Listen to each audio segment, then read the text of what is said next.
And we are back with another video. This time we have Steven Bartlett's book, The Diary of a CEO, The 33 Laws of Business and Life. And it's actually a very good book because it's both on life, and here I split it up into like 4 pillars. So you have the self, the story, the philosophy, and the team. And then also one thing I really always remember for this book, especially there's this rule that you will be known for the abnormal thing about you. So even though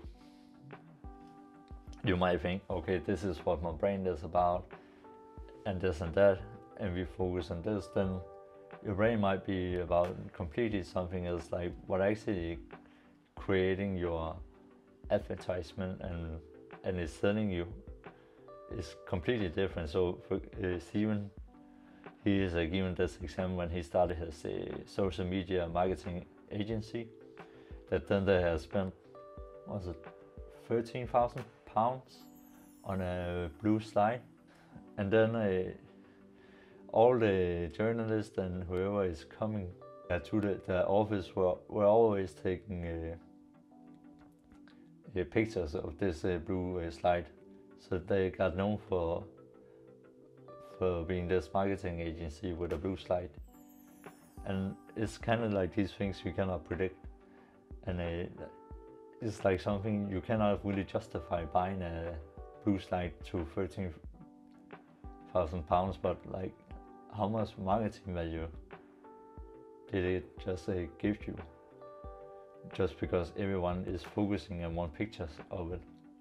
And this also can be a selling point. So he also gave this example that for him, he had 2 fitness centers.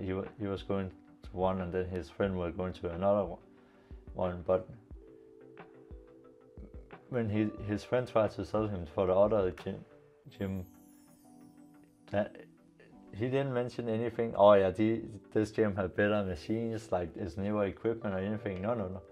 It's like this gym has a 15 meter high climbing wall. That was the sales argument. Yeah, but this guy has a climbing wall. To go to the gym, it doesn't make sense to even have the climbing wall. Like, it doesn't do any difference for being a gym. It's not like a necessity to have a gym. It's just to have something. But then it will just become this, you can call it a logical sales point, that is like something you cannot really justify. You cannot really put anything on it. It's just, they have this thing that nobody else has, and then that's what they're being remembered by. And with that, I want you all to like, subscribe, and let me know in the comment what you think if you read the book. I'm out.